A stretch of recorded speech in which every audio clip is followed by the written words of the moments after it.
Of course, they believed in prophecy. They definitely believed in prophecy in the Bible. And they thought you should be working in that field. Okay? My 10 years in prison, I call it monastery. Because it was basically a monastery for me. Okay? Okay? So,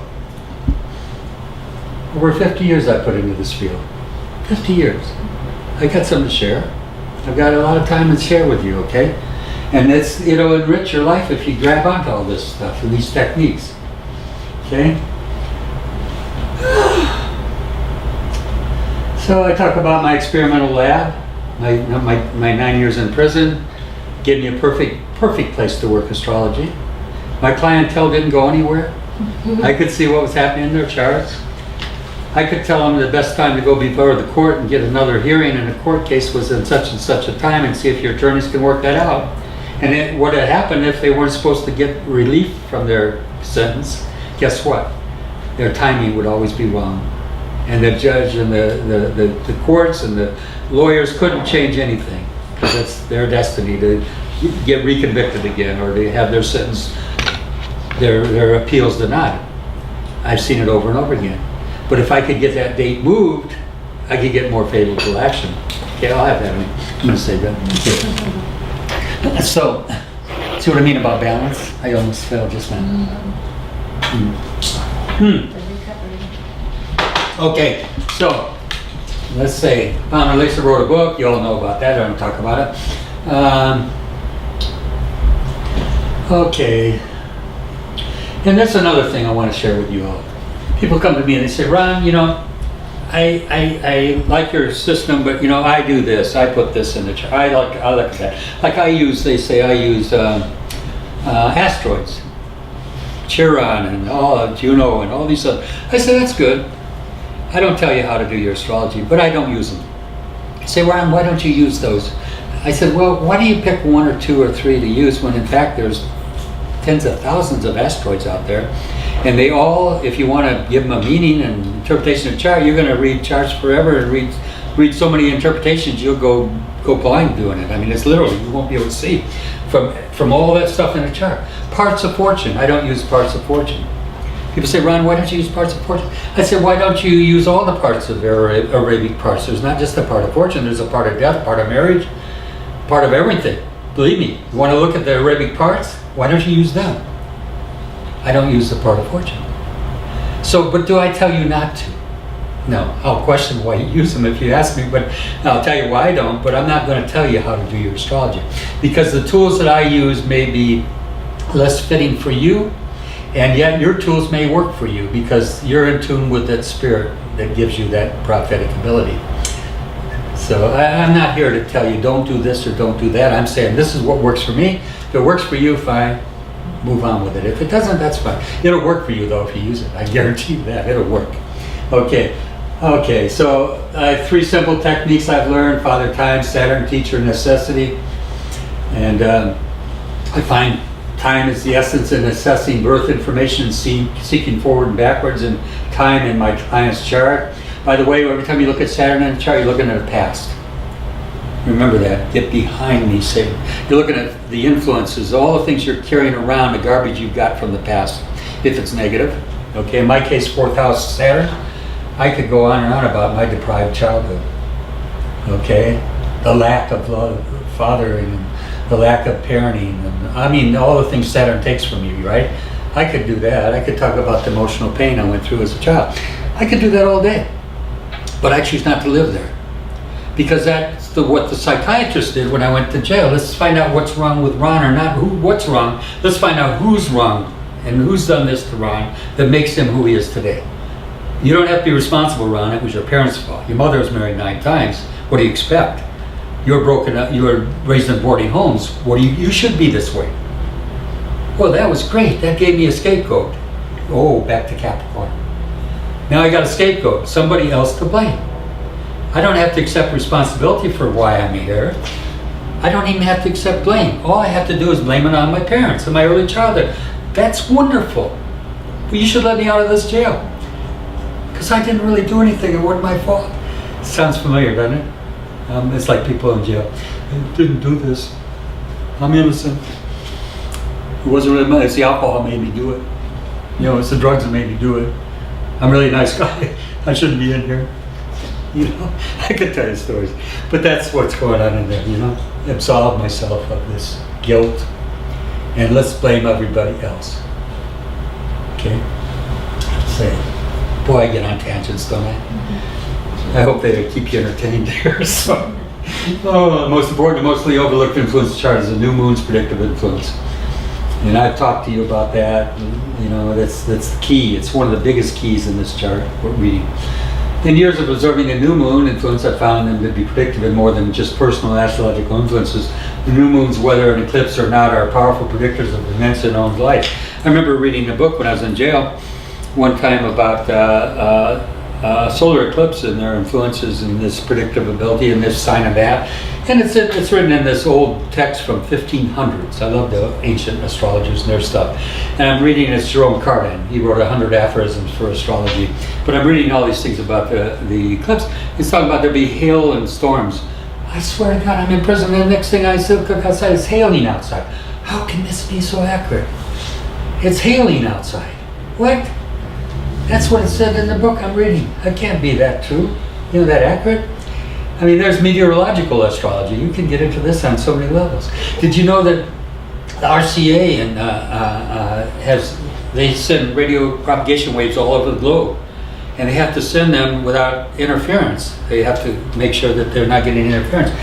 And so they developed a way with planetary influences and the sun-moon relationships to figure out when there was going to be electromagnetic disturbances on Earth that would cause their radio propagation waves to get disrupted.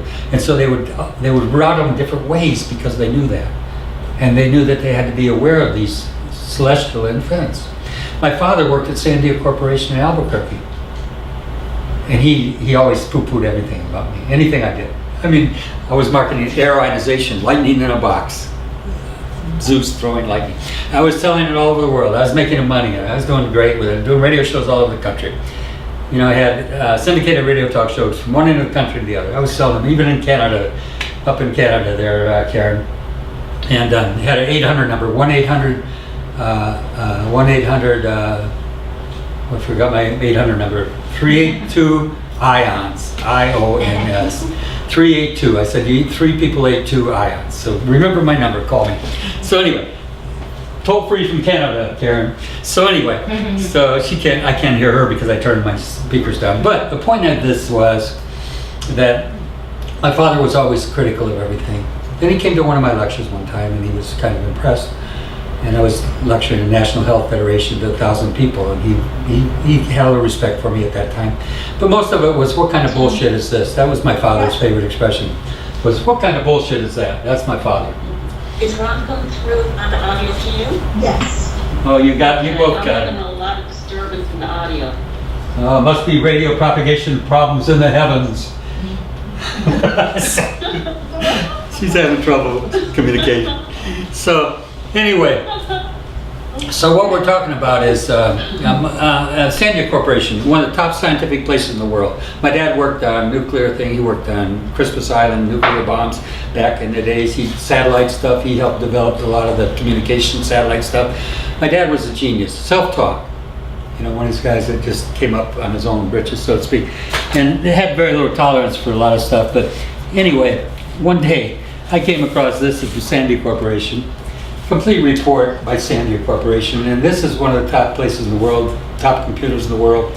I mean, when I was a kid, he'd take me into Sandia Corporation and show me these huge rooms filled with computers. I have more computer here than they had back then, but that was big, massive machines. It's all here right now in our hands. You know, we're walking around with more computer power than they had. But anyway, there's this thing that was published. This was published in August 1970. And it's called Intriguing Accident Patterns Plotted Against the Background of Natural Environmental Features. Now that sounds interesting. What do you think those environmental features are?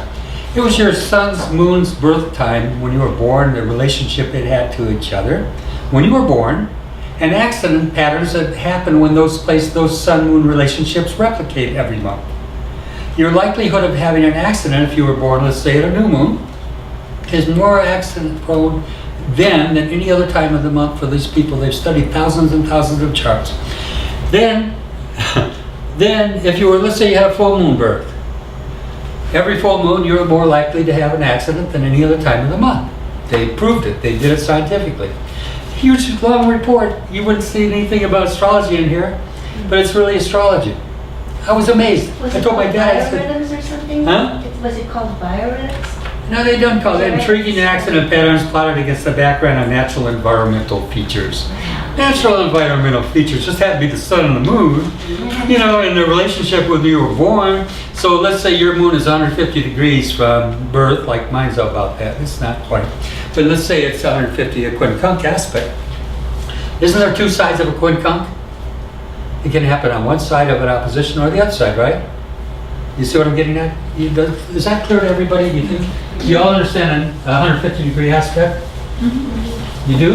Everybody? Is that, we all in agreement here? Opposite, 1 over.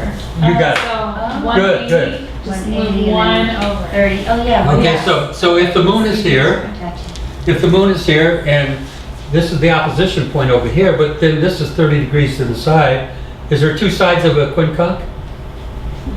You could have a planet here. Let's just assume you had Mars here. Let's say you had Sun here.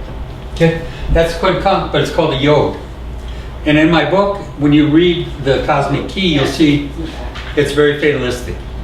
Is the yod only when there's both sides? Yeah, Oh. yeah. When you got two, it's a quincunx 150 degrees. It's called inconjunct as well, I think it's called. But the point being, they found when the moon and sun made this relationship, or get this one, even this side. In other words, when the moon and sun in the heavens today are doing this to each other, quincunx, either side is a quincunx. It caused accidents to increase in your risk of having one as much more enhanced. You see where I'm coming from now? So that's Okay. true for all of us today, too? Yes, well, of course it's So it's what- science now. Hey, it's science. This is Yeah. scientific. I know, that's nice. But I mean, you know, no people. But just for clarity, I'm just thinking like your moon that you were born in, or my moon, still today, if it gets one of those, Relationships. when the moon is at that, which is every month, I Yeah, believe. good for you. It is every month? Every month, of course. Every Okay, month got it. that it's going to occur. Okay. The new moon happens every month, doesn't it? The full moon happens every month. That's a lot of accidents. First quarter moon happens. No, it just means your higher incidence of accidents Yeah. happen on those times. It's not 100% every month you're It's going to have nice an to be more accident. careful. It's a consciousness raising if you do. You could use this knowledge to say, wait a minute, I should be more cautious when I'm driving. Maybe I should be more aware that I'm accident prone on these days. Right. Simple, isn't it? Okay. Right. All right, let's keep moving on. So, I'm trying to keep the little piece here. My wife would say, please move on.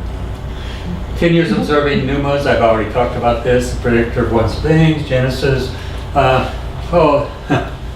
Listen to this. This is interesting. You know, one of the reviewers of my book was Isaac Fried. And Isaac Fried is a Hebrew scholar. Very dear friends of ours, and he wrote a review for my book, and he said the most amazing thing was we'd never, as many times as he read Genesis, and he's an authority on the Bible. He's a Hebrew scholar, he's translated and done all sorts of works. And he's professor of mathematics at Boston University. He's a very distinguished man.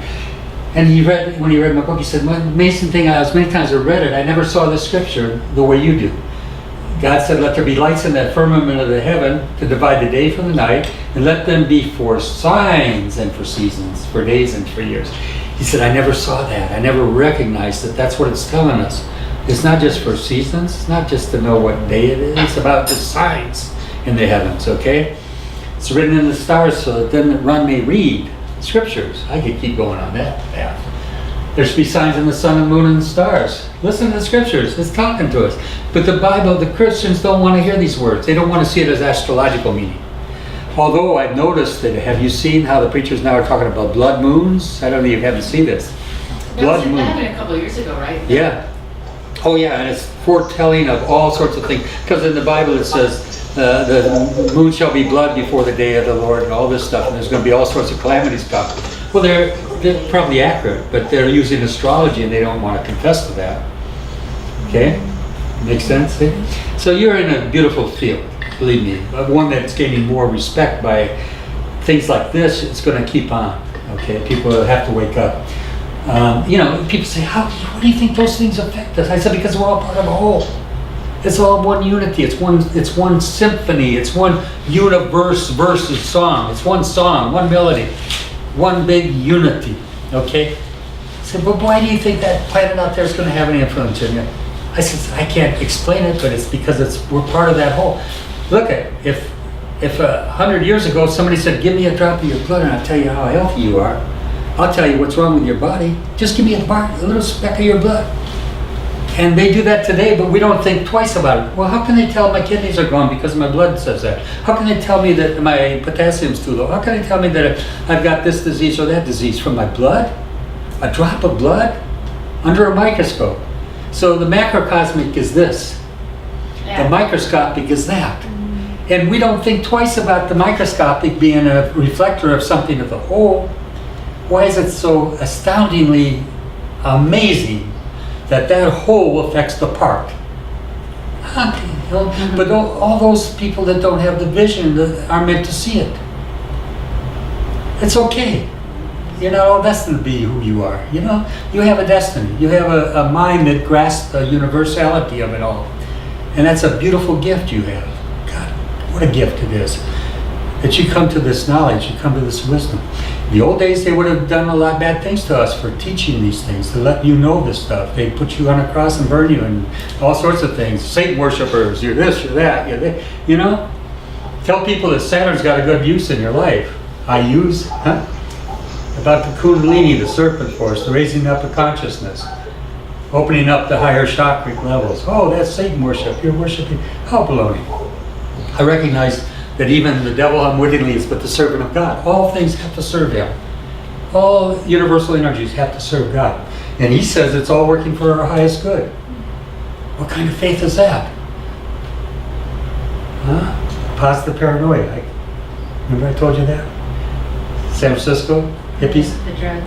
Couldn't figure out why. These guys got some symptom we don't never seen before. Positive paranoia. They think the whole universe is a grand conspiracy for their good. Everything's going to be good. Everything's great. Sounds like the early Christians. All things work together for good for them who love God. Huh? Stephen's being stoned to death and he's praising God. Hallelujah, praise God. Throw those rocks. Keep them coming. Stop and think about these guys. They were crazy in their eyes. But Saul, persecutor of Christians, sees this happening. He's converted. He's blown away by this. What's going on? He becomes Paul, the greatest of all Christians. Anyway, I go on and on. You get me on these paths. Huh? We do. 30 minutes left. 30 minutes. See, my timekeeper over there. Are you getting anything out of this? Absolutely, yeah. Is it good to hear? Okay. Help my ego here. I need to hear. Here it is. It's okay. Keep on this path. Here's the whole path we're going on. We're going on prophecy. And I'm going to take you on a path that's going to show you how to unlock the key. Remember Saturn rules? Did you know Saturn rules keys? Locks? I did a chart for a friend of mine. He manages the restaurant in Deerfield Beach. And Zeus and I are he's like a mascot down in Deerfield Beach. All the restaurants allow him in. Everybody loves him. And we'd go there and spend hours. I listened to my friend talk to me. He's Greek. He'd tell me stories. And I over the years, I got to know him real well. And when I did his chart, I told him, death's in your chart. A lot of things are going to happen surrounding death. And I said, you have to watch out. Your life could be threatened under this aspect. And 3 people, all friends of his. The manager of the next door died suddenly at a young age, 40. Another friend that he loved and who was gay. He wasn't gay, but his friend was, and he had lost his lover, committed suicide. Went on and on and on, one thing. And then one night he's driving home, he fell asleep at the wheel, he almost crashed his car. All these happened under this influence, okay? But here's what was funny. He had a girl that was managing the restaurant. And it was her job to open up in the morning. And she lied to him, told him she'd opened up that morning. And somehow he found out that she didn't. And she had given the keys. Now, keys at Saturn. The reason we're talking about this is Saturn. Saturn was involved in all these aspects so strong. She had given the keys to another employee who had been caught stealing from him And she opened up the business, and he found out he fired her over this, over keys. Saturn. Look into your meanings of Saturn. One of the major reasons, it's a key that unlocks things. In this prophetic work, it's the unlocking key.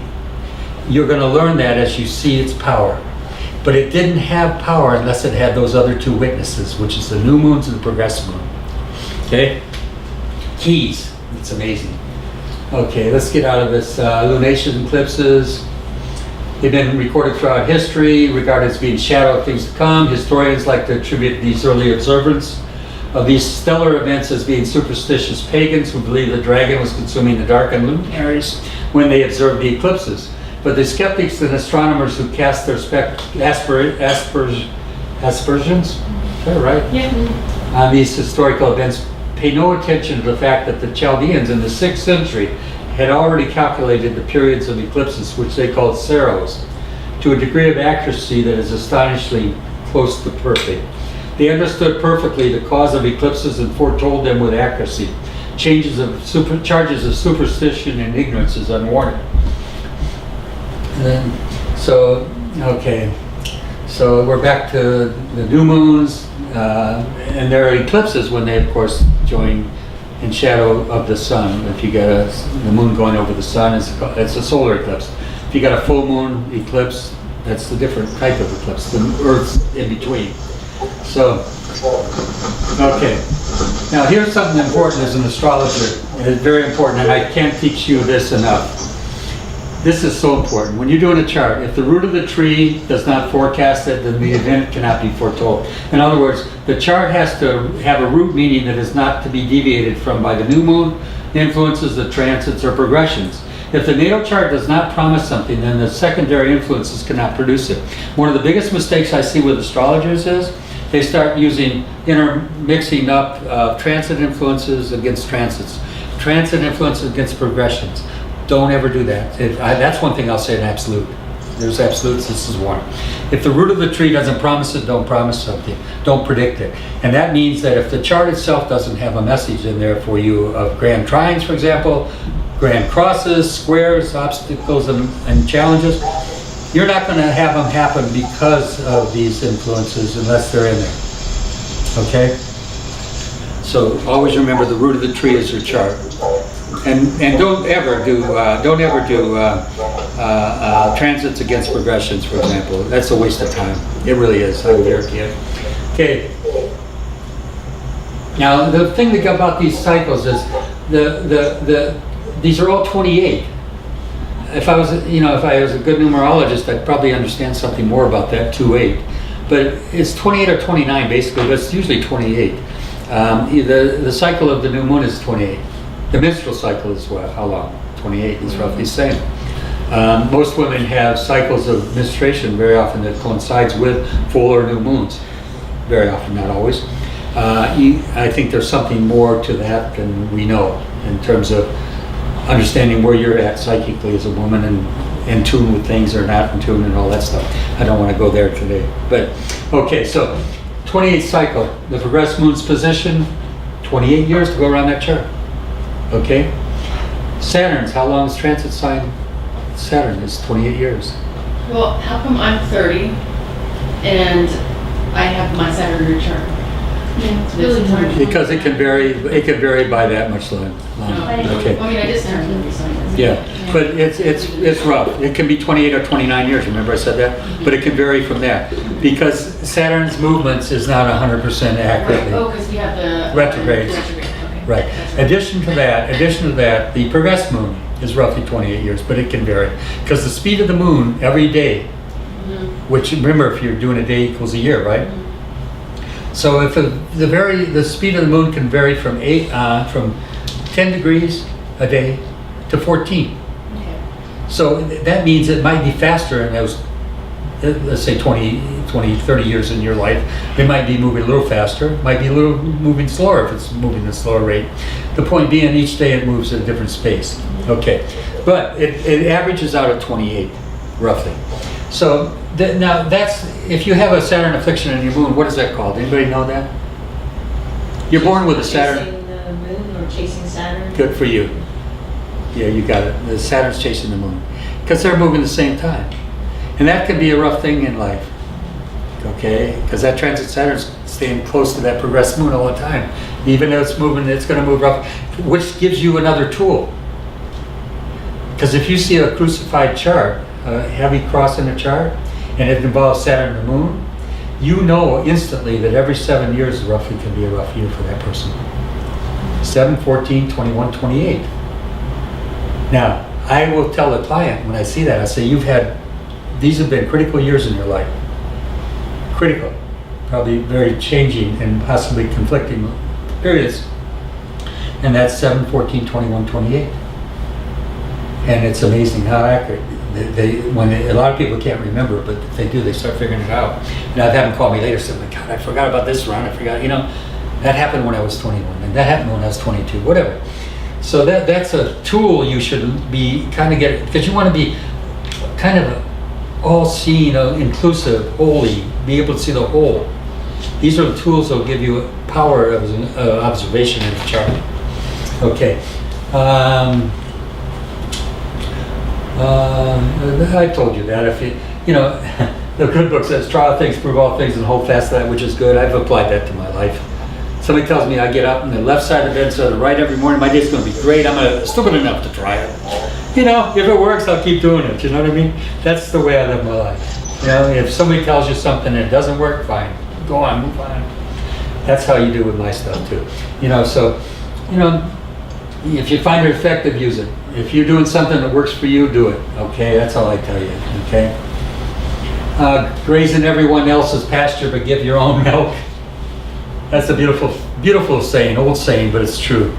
Graze in everyone's pasture, but give your own milk. In other words, learn from other astrologers. Read all you can about astrology.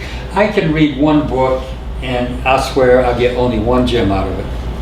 And I went through paragraph, pages and pages, and then one little gem stands out, and it enriches my life, that little bit. The rest of it I could have not read.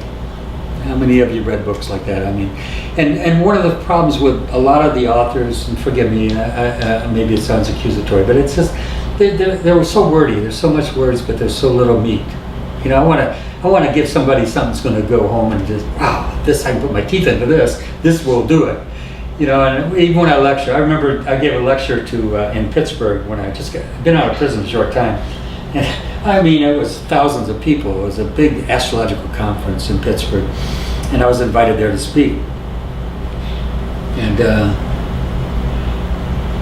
the Dean of American Astrologers walked in while I'm giving my talk. And people are in rapt attention to my lecture. I'm on fire, believe me, I'm on fire. They turned me loose after 9 years, I'm ready. And I'm up on that stage just putting people in a trance with this stuff because I'm on.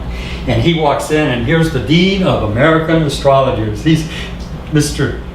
He's the best, And he walks in front of the room and kind of wants everybody to recognize he's there. His seats are there in front. He's the Dean, he's the So I welcome him graciously.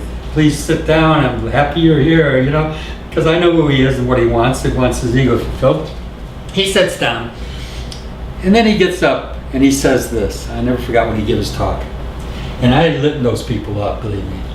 And he gets up on that stage and he says, I came in this room just wondering, because he went to lunch with me. He wanted to meet me, he wanted to talk to me, and wanted to know. He says, when I walked in that room, he said, I just knew you were full of it. You had to be, all those people were just sitting there, just eating up everything. He said, but then I listened, he said, you had something to say. I said, well, thank you. So denigrating, you know what I mean? He's going to tell me how great So we gets up on the stage and he says, Ryan's Sagittarius. And he builds a fire. He's all fire. He says, I'm a Gemini, and I could talk for hours and never say a word. That's what he did. Honest to God, he got up there. People had to keep walking out because it got so long and so winded. And there was nothing of spirit and life in it. It was all words and empty knowledge. Stuff that just, it's like, there's a saying, knowledge is proud, it knows so much. Wisdom is humble, it knows so little. It's a difference. What touches people's hearts and souls? What gets in beyond the surface of things? That's what is about the message that you should have for people. It's the way you touch people's lives. You touch their hearts, not just their minds. And then get them enthused. That's what moves mountains. The word enthusiasm comes from where? Entheos. It means God within. Did you know that? Yeah, people have enthusiasm can move mountains. You know, I used to train salesmen. I'd say, I don't care how much you know. I care how much you care about others. That's what's important. That's what people are going to relate to. They don't care how much you know. They want to know how much you care. When you sit down with a client and they know you care and you have love for them, tell me something. Is there anything more loving and perfect than that? You'll never fail as an astrologer. You'll never fail as a counselor. Because people keep coming back to you because they know you care. Am I making sense or am I just talking stuff? We have to love people first. Don't look at them as a commodity. How much can I make doing this? Can I make, oh man, I'll give it away before I get in that consciousness. I don't care. I care more about the person than I do about, my own self, But that's where we need to be. We need to be counselors, got to be lovers. Lovers of yourself first. How can you love others if you don't love yourself? Think about it. And you can't love yourself unless you forgive yourself. Because we all stumbled, we all fell. When your kid fell down, you didn't smack them and get up, you made a bad thing, you fell. You pick them up and nurture them and love them and say, come on, you can walk. You don't have to do that, you'll be fine. Do that to yourself, love yourself. You all fell, you've all done things, all of us. I'm on public record. I got it all written down for you to see, so Anyway. Third factor is one I discovered quite by accident while teaching in class in 2007. It made so much sense after it happened on it. Fits the role of the planet perfectly. It influences transit Saturn. We talked about that. And I talked about how I see people always fear and trepidation. Saturn's in doing this, it's opposing, it's on top of my sun, it's this, and nothing ever happens. But they walk around fearful all the time about Saturn in their chart. And I say, the reason it's not doing anything really is because I found out the other two keys are missing. Okay? They have to be supported by two other indicators before it can be triggered. It's this combination that unlocks the prophetic power of the birth chart to reveal an imminent peril or positive actions. None of this is interpretable without a sound astrological background to begin with. Okay? Okay, we're going to begin this lesson with a major impacting event or near death, death and destruction to prove the amazing power of the cosmic key. System to foretell major crises in a chart.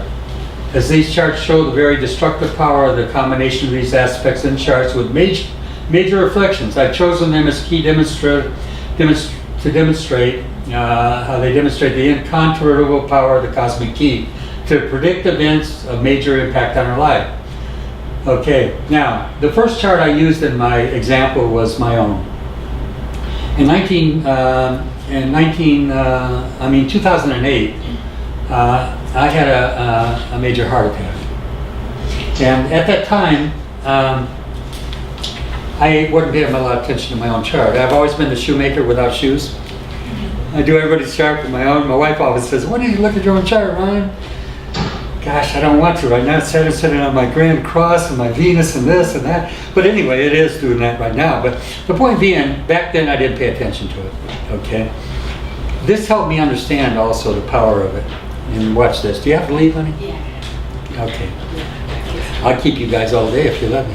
So anyway, this is my chart. I'll give you this. You might like this real quick. This is what was happening with, this is out here on the outer row, in the outer room, is transit Saturn. It falls on a perfect grand cross with my Jupiter, Neptune, right here, Neptune, Jupiter, Venus, and Moon. It sets off my grand cross. The new moon fell at 5 degrees Sagittarius, which is conjunct my Sun and Mercury. And my Sun and Mercury are an exact square to my Mars in Pisces. Okay, Mars squaring the Sun is, if you translate that, it's simple, it's a heart attack. The Sun rules your heart, Mars is attack. Now, the progressed moon was at 15 Capricorn. Now, that reason it probably didn't kill me is because it wasn't doing that third aspect wasn't as profound as it could have been. Okay? So I have a grand cross with Neptune and Virgo opposing Jupiter and Pisces, squaring Venus and Sag, and the Moon in Gemini. I was also born with Mars squaring my Sun conjunction in Sagittarius. At this time of the event, we need to have 3 major indicators inflicting my natal chart. So let's look at them. Okay, my progressed moon is at 15 Capricorn, as shown in the middle ring. Not triggering any major aspect, though it's at the exact midpoint of Mars and the Sun. Exact midpoint of Mars and Mercury and the Sun, which is my square on my chart. The new moon. Progressed moon, I'm sorry, but that just means that's what it is that day that you had the heart attack. No, the progressed moon is the day equals a year in the eyes of the Lord. It's looking at your chart. Basically, if I'm 50 years old, I would look 50 days from the day of birth and look at the chart compared to the one I got. Okay, so it's the exact midpoint of Mars and Sun. The new moon prior to the event is sitting exactly on top of my Sun Mercury in the 12th, squaring my natal Mars in Pisces. Now, interesting, this is hospitalization. 12th house, Pisces, hospitalization. I end up in the hospital. They put a stent in and saved my life, of course, obviously. But all these things are Piscean in nature, okay? The drugs, they gave me drugs to, of course, alleviate the pain. I'm in the ambulance, and they're giving me oxygen and a needle in my arm, rushing me to the hospital.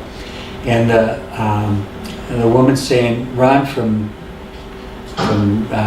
1 to 10, how much is your pain? And I've always been a tough guy.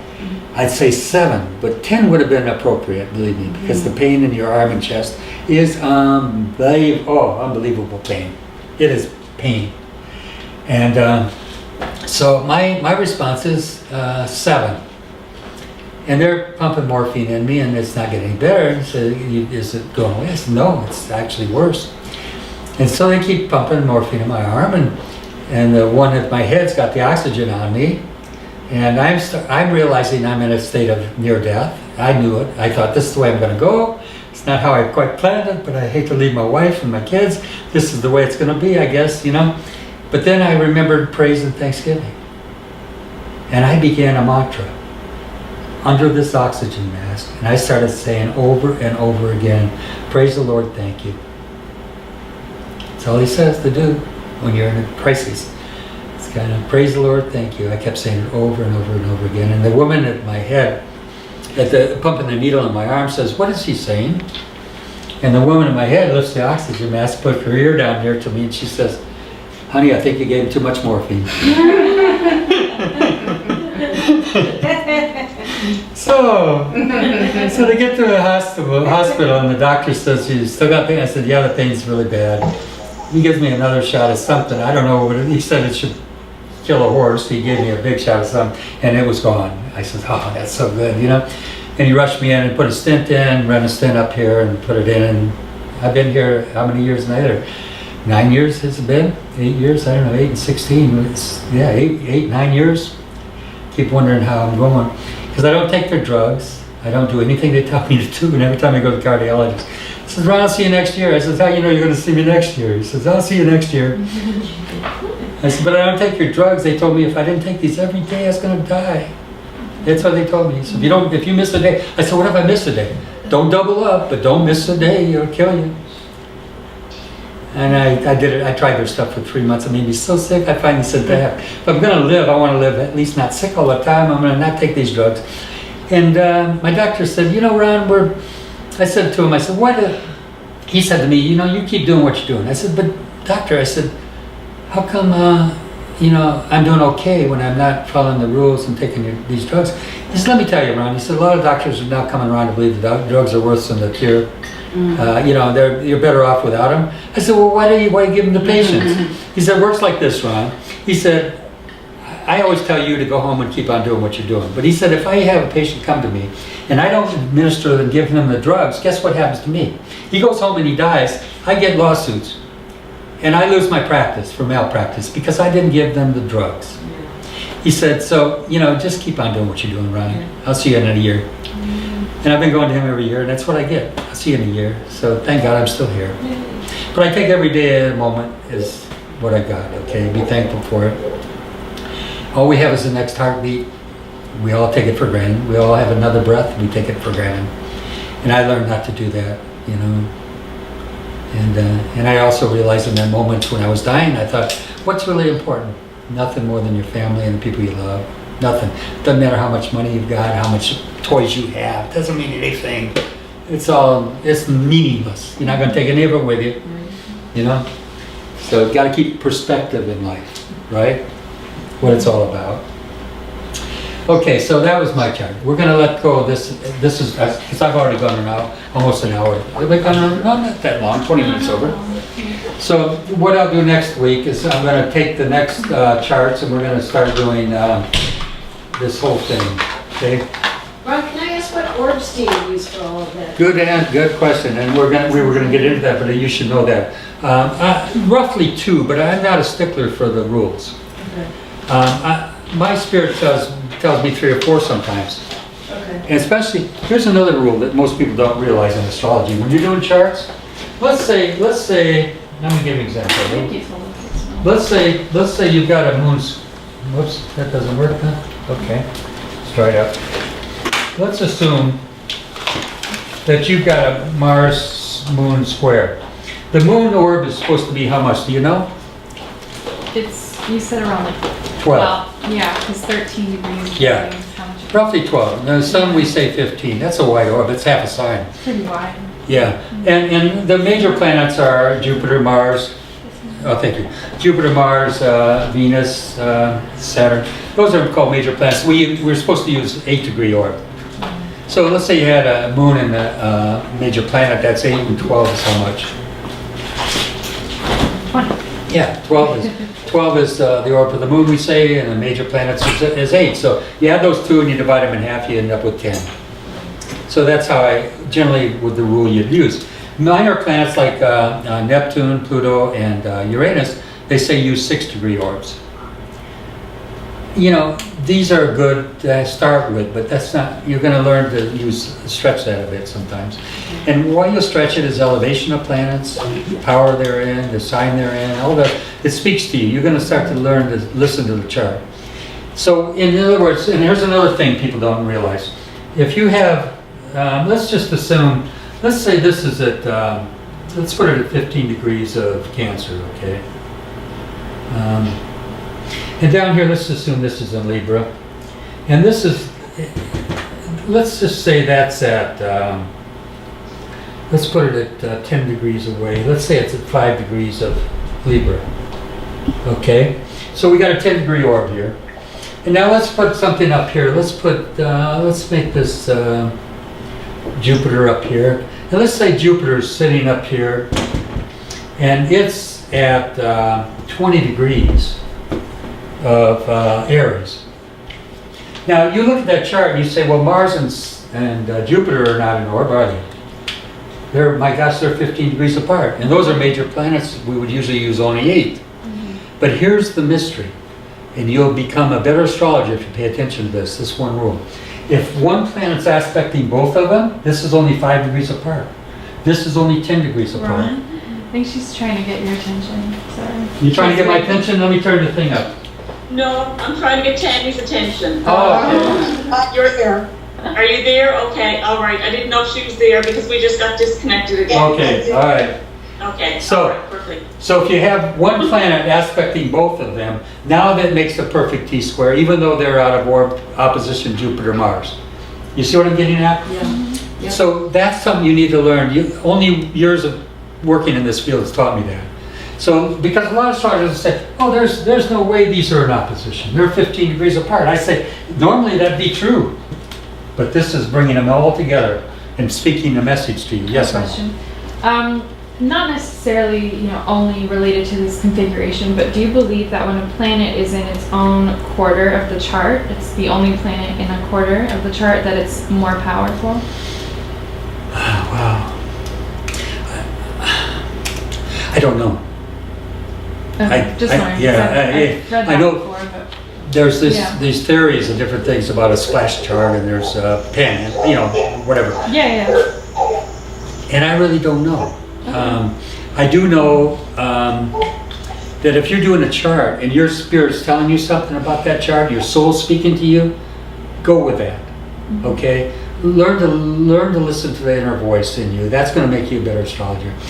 for me to tell you that didn't mean anything, no. It could mean a lot. It could be something you're seeing and your messaging is coming through to you. The Lord speaks, through these charts. He really does. It's just like I told you, He speaks through dreams. The Lord speaks once, yea, twice, in the deep slumber of this night.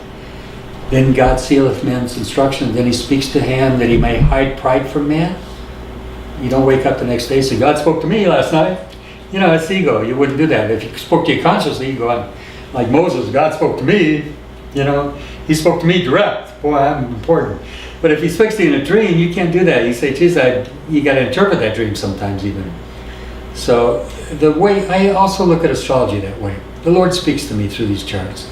And He'll speak to you. But you have to be open to that. You have to be the channel. And so when your heart's telling you something, listen to it. It's talking to you. Because you're going to get it from both ways. You're going to get it from here, you're going to get it from this side. And you're a very intuitive lady. You've got a lot of gifts, okay, and you do. Your challenge in life is you've been hard on yourself, very hard on yourself. You're the worst critic. You're your worst critic. Amen. And that's the thing that you're overcoming. Yeah. You've grown since you've been in this class. You know that? I mean, I don't mean to put. I've seen a great amount of change in you. Okay. Oh, great, thank And how do I know that? How do I see it? You're intuitive, Ron. But how do I see it Super though? intuitive. How do I see it? You know why I see it? One is the way you behold and stay in focus in the chart, in the rooms. When you were first here, you were distracted a lot. Internally, you were going through struggles. I could see those, okay? And they'd come up in the class sometimes and I'd see them, but I wouldn't ever interfere with them because you had to work through something. But when you're here 100%, I feel it. I know you're 100% here. And that's the ability to be here, present, current, now, and stop living in all that stuff from the past, not drudging it all up. The thing with astrology, it can make you do that too. Because, we're talking about all this stuff that's influencing our life, and so we're living the past a little bit through our charts as well. But you're a magnificent being, and you've got a great amount of, a lot of your work's been self-healing, trying to get yourself back on keel, but that'll all come in its own way as you keep working with others and giving your love and life to others and working in that sphere. Karen can tell you, she's gone through, excuse me, Karen's not there, but Karen's gone through, I'm here. I was telling her how much healing comes through this work. Amazing, isn't it, Karen? Amazing. She's gone through amazing healings of her own self, through the work we've done together, and it's learning about yourself astrologically. It's a marvelous tool for self insights and to overcome things, because you begin to stop living in the past, stop being judgmental, stop being critical of yourself, living in guilt and all those things that are causing our body to break down. The body can't sustain continual accusing, or guilt. It can't sustain it. It weakens it. It breaks down everything. Our immune system, everything. It breaks it all down. Once we get our self-worth back and we start walking in the present and letting all that garbage from behind us go, get behind me, let it go, and start forgiving others and ourselves, then our bodies heal. That's what happened to me. I just have to say that. That's what happened to me. Yeah, a lifetime of sickness from the time I was 19, holding on to guilt, holding on to the past, and once I realized what I had to do to let go of all that and forgive myself and someone else, then I healed, and now I'm healed, which is amazing. And that's doctors can't believe it. My sister's a nurse; she's never heard of it before. It's supposed to be incurable. I can't believe you're healed. Yeah, it's supposed to be incurable, right? Yeah. It's supposed to be. It's supposed to be. Yeah.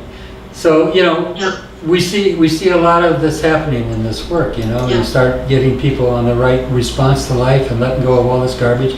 It's not there. It's gone. It's past. If anybody had any reason to be walking in recrimination, guilt, self-accusing, I've got more than you could ever have. It's all on public record. Why would if I can forgive myself, all of you can do that. For the little things you think you've done so bad, it's all human. You grow and you've made mistakes, big deal. And you've been abused and misused and mistreated and had this reason and that to be feeling anger towards people. Let go of them. They only have power over you if you keep thinking about them. They keep reliving it. I could for me all my life. My favorite thing I used to hear from my parents even, they were smart in this respect. Stop wallowing in self-pity, Ron. I was good at that. Oh man, I was the best. Wallow in self-pity. And you know, I could keep on doing it. You know, I could spend my life doing all that, be a cripple for the rest of my life, right? But you know, we're here to be in the light, to be light bearers, to change people's lives, to touch their lives, and to heal ourselves as well as others, okay? All that is going to come in your processes. You're going to be healed, more than you know. You're going to be healed. You think you got problems? I see a marvelous wholeness in you, and I don't behold the other. So when you talk to me, don't talk to me about that. I won't believe it. You got it. You know what I mean? You don't tell me about any of that. I don't want to hear all about this BS, this lies, the murder, the deceiver, foundation of earth. Have you not believed you're whole? Oh, I got more problems. Bullshit. Excuse me. Oh, that's my dad's favorite phrase. Bullshit. And I'm not going to buy into it. You know, I am that I am. I am whole and I'm healthy. I'm going to give you all a gift today. It's a meditation tape. It's not the most perfect, but it's powerful. Works on the alpha, theta brains patterns of your life. I'm not going to sell it to you. I'm going to give it to you. I want you to listen to it. And if you listen to it every day, it's, you know, and I'm a prosperous person, but it's all about being healthy and whole. Okay? And it's just, usually put you to sleep at night if you listen to it. It's got some beeps in back. It helps bring you into the theta process, okay? Alpha, theta. Cool. And it's a gift to you, all of you, tonight. Thank So, you.